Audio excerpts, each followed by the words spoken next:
Welcome viewers, চলে এলাম পরের ভিডিওতে। আমরা যেখানে ছিলাম করছিলাম সরল সুদ সিম্পল ইন্টারেস্ট কুইক সাপোর্ট টিউটোরিয়ালে তোমাদের স্বাগত জানাই। পরবর্তী যে গণিতগুলো হবে 6 দাগ থেকে, কোষে দেখি 2 এর 6 দাগ থেকে গণিতগুলো আমরা সলভ করার চেষ্টা করব। তোমরা বুঝে বুঝে করার চেষ্টা করবে, অবশ্যই করতে পারবে। তাহলে 6 দাগের অঙ্কটা পড়া যাক। গৌতম না 5 দাগ থেকে হবে, 5 দাগ থেকে হবে। তাহলে 5 দাগের অঙ্কটিতে রয়েছে বার্ষিক 5.25% সরল সুদের হারে শোভা দেবী একটি ব্যাংকে কিছু টাকা জমা রাখেন। 2 বছর পর তিনি সুদ হিসেবে 840 টাকা পেলেন। তিনি কত টাকা জমা রেখেছিলেন হিসাব করে লিখি। তাহলে এখানে কি কি দেওয়া রয়েছে? 5.25% সরল সুদ, অর্থাৎ আর দেওয়া রয়েছে 5.25%, সময় দেওয়া রয়েছে 2 বছর এবং সুদ হিসেবে রয়েছে 840। তাহলে এক্ষেত্রে আমরা ধরে নেব যে শোভা দেবী, ধরি শোভা দেবী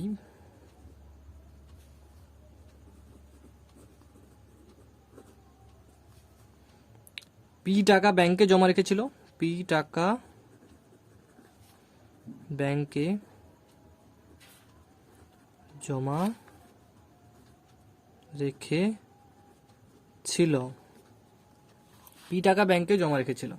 তাহলে আমরা সরল সুদের সূত্রানুযায়ী জানি, অতএব আই সমান মানে সরল সুদ সমান P T R by 100।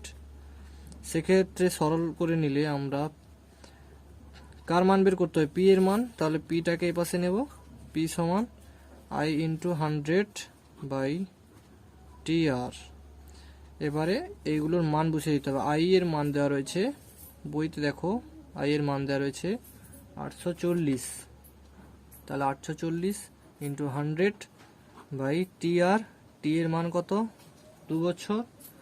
2 into আর হচ্ছে 5.25, 5.25 মানে 5.25।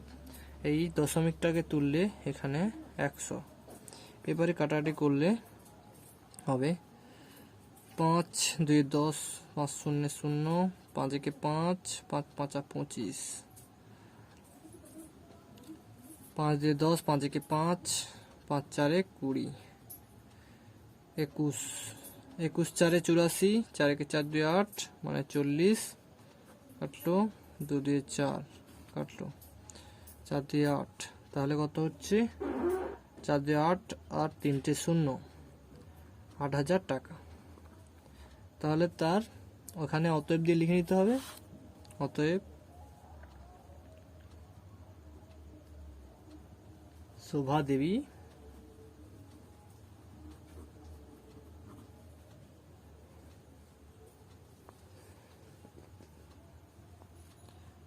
$8000 টাকা ব্যাংকে জমা রেখেছিল। হয়ে গেল। পরবর্তী অঙ্ক 6 দাগের অঙ্কটা। গৌতম একটি মুরগি খামার খোলার জন্য একটি সমবায় ব্যাংক থেকে বার্ষিক 12% সরল সুদের হারে কিছু টাকা ধার নিলেন। প্রত্যেক মাসে তাকে 378 টাকা সুদ দিতে হয়। তিনি কত টাকা ধার নিয়েছিলেন? এক্ষেত্রেও আমাদেরকে পি নির্ণয় করতে হবে। সরল সুদের হার দেওয়া রয়েছে 12% আর তাকে সুদ দিতে হবে 378 টাকা, কিন্তু এটা মাসে দেওয়া রয়েছে। এটা কিন্তু লক্ষ্য রাখবে, মাসে দেওয়া রয়েছে। এটাকে বছরে করে নিতে হবে। তিনি কত টাকা ধার নিয়েছিলেন এখানে পি নির্ণয় করতে হবে। তাহলে দেখা যাক কীরকম করতে হবে। এক্ষেত্রে ধরে নেব, ধরি তিনি x টাকা ধার নিয়েছিলেন। এক্ষেত্রে সুদটা দিয়ে রয়েছে মাসে, অতএব যে তাহলে বছরে তাহলে সুদটা কত হবে এটা হিসেব করে নেব। অতএব এক্ষেত্রে বছরে তাকে সুদ দিতে হয় সমান কত টাকা করে? 378 গুণিতক 12 হবে। মাসে যেহেতু 378, তাহলে 12 মাসে তাহলে কত হবে? 378 গুণিতক 12, ক্যালকুলেশন পরে করা হবে। তাহলে এটাই টাকা। আর এরপর যেহেতু আমরা সূত্র জানি পি সমান আই সমান যেহেতু আই সমান P T R by 100, P বের করতে হবে, তাহলে পিটাকে বাম পাশে নেব, পি সমান I into 100 by T R. I এর মান তো এক্ষুনি বের করলাম, 378 গুণিতক 12 বাই টি। টিটা আমাকে কত সময় দিয়ে দিয়েছে, টিটা বইতে দিয়ে দিয়েছে, দেখো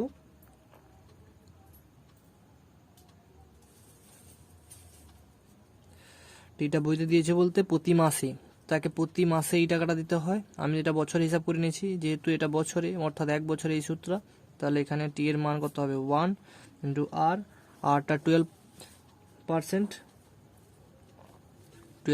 তার জন্য 12 বসে গেল। এবার কাটারি করলে এটা কেটে গেল, তাহলে টোটাল কত হচ্ছে দেখো, এর সঙ্গে একটা 100 গুণ করতে হবে, যেহেতু এখানে একটা 100 ছিল না, সেই 100টা এখানে গুণ হয়ে গেল, তাহলে কত হচ্ছে, তাহলে 3, তাহলে টোটাল হলো কত, 37,800 টাকা। এই টাকাটা হলো, তাহলে তিনি এক্স টাকা ধার নিয়েছিলেন, মানে এখানে এক্স এর মান বেরোলো কত, 37,800 টাকা। তাহলে তিনি তাহলে কত টাকা ধার নিয়েছিলেন এটা লিখতে হবে, গৌতম একটি মুড়ি খামার থেকে। তাহলে কত টাকা ধার নিয়েছিলেন, তিনি এই 37,800 টাকা ধার নিয়েছিলেন, হয়ে গেল। তারপরে পরের অঙ্কটা সাথে দাগের অঙ্কটা আগে আমরা বই থেকে পড়ে নিই। কি দেওয়া রয়েছে দেখো, বার্ষিক 6% সরল সুদের হারে কোনো টাকা কত বছরে দ্বিগুণ হবে হিসাব করে লিখি। তাহলে আমাকে শুধুমাত্র দেওয়া রয়েছে বার্ষিক 6% সরল সুদ দ্বিগুণ হবে, অর্থাৎ এক্ষেত্রে এক্স টাকা যদি থাকে তাহলে সেটা 2x হয়ে যাবে। এটা তাহলে আমরা হিসাব করব। এবার সাথে দাগের ধরি আসল সমান এক্স টাকা ধরে নেওয়া হয়েছে। তাহলে বার্ষিক সুদের হার কত দেওয়া রয়েছে ওটা বইতে, বার্ষিক সুদের হার সমান 6%, সুদ আসল অর্থাৎ সুদ সমেত আসল, সুদ আসল সমান কত, যেহেতু বলে দিয়েছে এটা 2x হবে, তাহলে 2x টাকা দ্বিগুণ হয়ে যাবে বলে দিয়েছে, তার জন্য এটা 2x টাকা। অতএব তাহলে এক্ষেত্রে সুদ কত হবে, সুদ সমান কত, এই সুদ আসল থেকে আসল বাদ দিতে হবে, 2x মাইনাস এক্স সমান হচ্ছে x টাকা। অতএব এক্ষেত্রে এবারে টি বের করতে হবে, যেহেতু আমরা জানি সরল সুদের সূত্রানুযায়ী আই সমান পি টি আর বাই 100। সেক্ষেত্রে এই টিটাকে বাম পাশে নিয়ে আসবো, টি সমান হবে I into 100 by P R. এবারে মান বসিয়ে দাও, আই এর মানটা কত, আই এর মান হচ্ছে এক্স ইন্টু 100 বাই পিও এক্স ইন্টু আরটা কত, আরটা হচ্ছে 6, এক্স কেটে গেল, 6 দিয়ে এটা কাটাকাটি করলে কত হবে 100, 1, তাহলে 6 হবে 4, 0, 6, 36, 4, তাহলে 16 এটা। তারপরে কাটাকাটি করলে 2, 3, 6, কাটাকাটি করলে হবে 2, 3, 6, 2, 50, 100। এইবার এটাকে যদি ভাগ করা হয় 50কে 3 দিয়ে, 16, 3, 48, তাহলে আর হচ্ছে 2, তাহলে 16 2 3%। তাহলে বার্ষিক তার সুদের হার আমাকে এইটা নির্ণয় করতে বলেছিল, সেটা নির্ণয় করা 16 2 3 বছর হবে, বছর, পার্সেন্ট নয়। আমাদের যেহেতু বছর নির্ণয় করতে বলেছে কত সময়, এটা তাহলে বছর, টিটা নির্ণয় করছি, যেহেতু টিটা নির্ণয় করছি তার জন্য এটা বছর হবে। ঠিক আছে, বুঝতে পারলে? যদি কোনো সমস্যা থাকে তোমরা কমেন্ট সেকশানে গিয়ে কমেন্ট করতে পারো। পরবর্তী অঙ্ক 8 দাগেরটা বইতে দেখো, মান্নান মিয়া কিছু টাকা ধার করার 6 বছর পর দেখলেন দেও সরল সুদের পরিমাণ আসলের 3/8 অংশ হয়ে গেছে। বার্ষিক শতকরা সরল সুদের হার কত ছিল? তাহলে আমাকে এখানে আরটা নির্ণয় করতে হবে। টাইম দেওয়া রয়েছে 6 বছর এবং সরল সুদের পরিমাণ আসলের 3/8 অংশ হয়ে গেছে। সুদটা মানে আইটা সেটা আসল, এক্স এর 3/8 অংশ, যদি এক্স হয় তার আসল, তাহলে 3/8 অংশ হয়ে গেছে। তাহলে আমাদেরকে নির্ণয় করতে হবে, কোনটা নির্ণয় করতে হবে, আরটা নির্ণয় করতে হবে। ঠিক আছে, দেখা যায় কিরকম নির্ণয় করা যায়। এক্ষেত্রে ধরি আসল, আটের দাগ, ধরি আসল সমান এক্স টাকা। তাহলে সুদ কত হবে? সুদ যেহেতু বলেছিল আসলের 3/8 অংশ, তাহলে অতএব সুদ সমান 3x/8 টাকা। সময় দিয়ে দিয়েছে সময় সমান 6 বছর। তাহলে আমাদেরকে আর বের করতে হবে, যেহেতু আমরা জানি আই সমান পিটিআর বাই 100, অতএব R equal to I into 100 by কত হবে, আরটা যেহেতু নিয়ে নিয়েছি তাহলে পিটি হবে। তাহলে আই এর মান কত, আই এর মান দেওয়া রয়েছে, মানে আমরা এই আই এর মান 3x/8 বসাবো, 3x/8 ইন্টু 100 বাই পি কত, পি হচ্ছে এক্স ইন্টু টি হচ্ছে 6।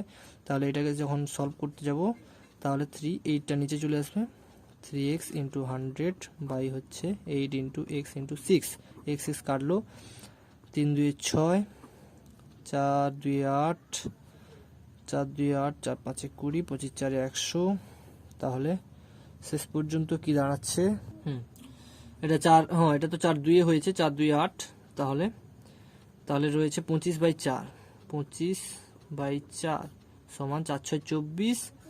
এটা যখন ভাগ করবে তোমরা দেখতে পাবে 25/4, 4 6 24, তাহলে 1, তাহলে 6 পূর্ণ 1 এর 4, 6 পূর্ণ 1 এর 4%। এটা হচ্ছে বার্ষিক সরল সুদের হার, মানে আর, এটাই হচ্ছে আর, এটাই তো আর। ঠিক আছে, বুঝতে পারলে। পরবর্তী অঙ্ক 9 দাগেরটা বইতে দেখো।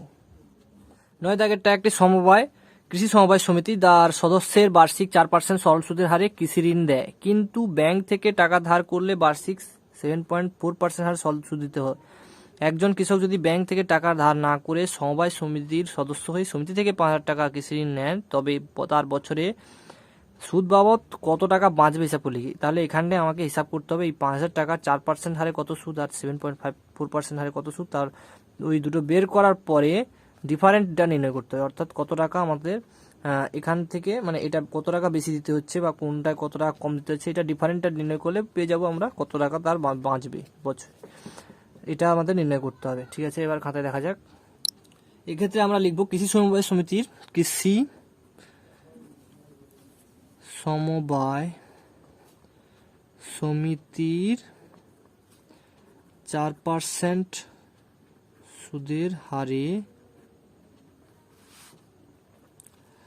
5,000 টাকার সুদ দিতে হবে, সমান কত, যেহেতু আমরা জানি আই সমান পিটিআর বাই 100, সেই পিটিআর বাই 100, পিটিআর বাই 100, সেই সূত্র অনুযায়ী পির মানটা কত, 5,000 ইন্টু টিটা কত 4 বছর ইন্টু 1/100, কাটাকাটি করলে দুটো শূন্য কেটে গেলে 5 4 20, 200 টাকা ব্যাংকে 7.4% সুদের হারে 5,000 টাকার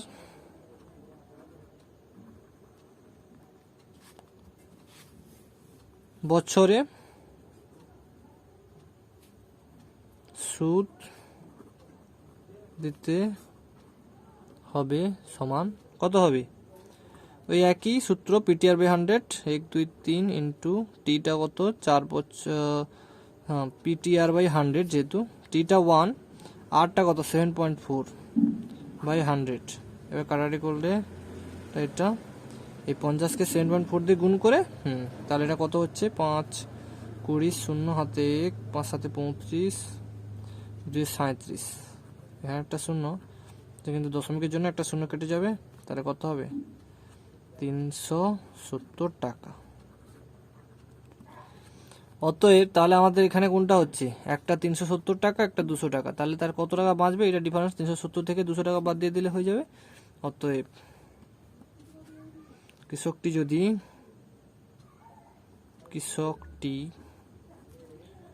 যদি ব্যাংক থেকে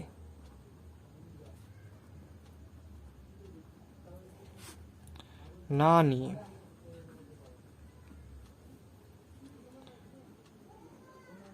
সমিতি থেকে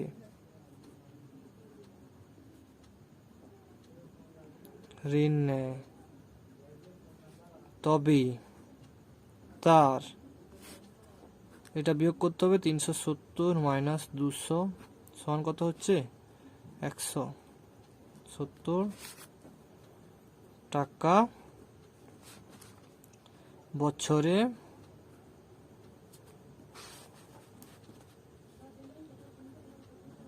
বাঁচবে। তাহলে এটা বুঝতে পারলে, দেখো পুরো অঙ্কটা ভালোভাবে বুঝতে পারবে অবশ্যই।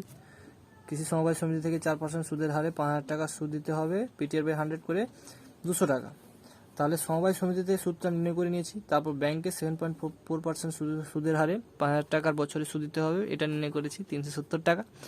এবার এটা যেহেতু 370 টাকা, মানে এখানে বেশি সুদ দিতে হচ্ছে, এখানে কম দিতে হচ্ছে, তাহলে এই বেশি থেকে কমটা বিয়োগ করেছি করতে 170 টাকা বছরে, তাহলে তার বেঁচে যাবে। তাহলে যদি সে এটা বাঁচাতে চায় তাহলে সে এটাই অবশ্যই রাখবে, ঠিক আছে। এটা যে আমাদেরকে জিজ্ঞেস করেনি কোনটায় রাখা উচিত, কিন্তু কত টাকা বাঁচবে সেটা হিসাব করতে বলেছে, সেটা 170 টাকা। পরবর্তী অঙ্ক 10 দাগেরটা, যদি 292 টাকার একদিনের সুদ 5 পয়সা হয় তবে বার্ষিক শতকরা সরল সুদের হার কত? আচ্ছা, এটা কিছু নয়, সবকিছু দেওয়া রয়েছে, কেবলমাত্র বছরটাকে দিনে কিংবা ওই টাকাটাকে পয়সা এরকম আকারে দেওয়া রয়েছে। এটাকে একটু আমাদেরকে এই দিনটাকে বছর করে নিতে হবে আর পয়সাটাকে টাকায় করে নিতে হবে, তাহলে আমাদের সুবিধা হয়ে যাবে, ঠিক আছে। তাহলে দেখো কিরকম হয়, আমরা তাহলে এটাকে কিরকম ভাবে করতে পারি। 10 দাগেরটা, তাহলে দাগ নম্বর দিয়ে শুরু করি। এখানে আসল কত এটা লিখে নিই। এখানে আসল সমান 292 টাকা। তাহলে সময়টা কত? সময় সমান 1 দিন। এই 1 দিনটাকে যদি বছর করে নিতে, 1 বছর সমান 365 বছর, 1 বছর সমান 365 দিন, তাহলে 1 দিন সমান 1 365 বছর। সুদ সমান 5 পয়সা সমান কত হচ্ছে? 5/100 টাকা। টাকা মানে এটা 5/20, তাহলে 1/20 টাকা। এবার সুদের হার অর্থাৎ আর আমাদের নির্ণয় করতে হবে, যেহেতু আমরা জানি I সমান PTR/100, সেখান থেকে R সমান হবে I × 100 বাই হচ্ছে PT। তাহলে I এর মানটা কত? I এর মানটা যেহেতু আমাদেরকে সুদ দিয়ে দিচ্ছে 1/20, তাহলে 1/20 বসিয়ে দেবো। 1/20 × 100 বাই কত? PT। P এর মানটা কত এখানে? 292, ইন্টু T এর মানটা কত? 1/365। তাহলে এটা 20×5 100, কাটাকাটি করলে তাহলে পরে 5 ইন্টু এই 365টা উপরে চলে যাবে, তখন 365/292। এইটাকে যদি কাটাকাটি করি আমরা, কত দিয়ে যাবে? 73 নামতে যাবে যতদূর সম্ভব।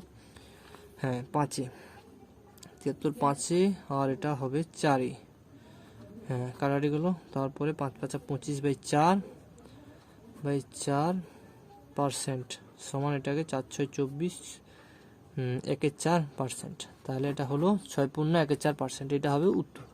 তোমরা একটু দেখে নাও, বুঝতে পারবে অবশ্যই। এখানে আসল কত? 292 টাকা, সময় 1 দিন, সমান এটা বছরে নির্ণয় করে নিয়েছি 5 পয়সা, এটাকে টাকা করেছি। যদি এগুলো বুঝতে সমস্যা থাকে বা এটা এই তো দিন, সেটাকে বছর, 1 বছর সমান 365 দিন, সেখান থেকে 1/365 আর 5 পয়সা সমান 5/100, এখান থেকে টাকা। তারপরে তো এটা সূত্রের সাহায্যে এটা করা হয়েছে। দেখো যদি কোনো সমস্যা থাকে অবশ্যই কমেন্ট করবে, ঠিক আছে।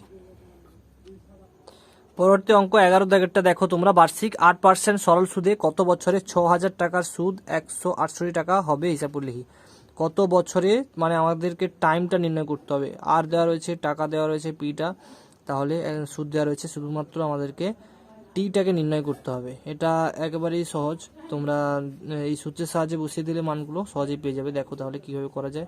11 দাগেরটা ধরি, টি বছরে বার্ষিক 8% সরল সুদে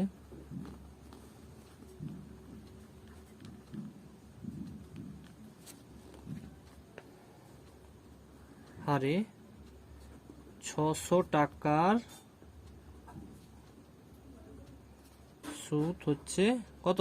600 টাকার সুদ হচ্ছে 168 টাকা। তাহলে আমরা যেহেতু জানি I সমান, অতএব যেহেতু I সমান PTR/100, সেক্ষেত্রে আমাদেরকে কি নির্ণয় করতে হবে? T টি নির্ণয় করতে হবে। তাহলে টি সমান লিখে দিই, টি সমান I into 100 by P R. এবারে মানগুলো বসিয়ে দিতে হবে। আই এর মানটা কত, 168 ইন্টু 100 বাই পি।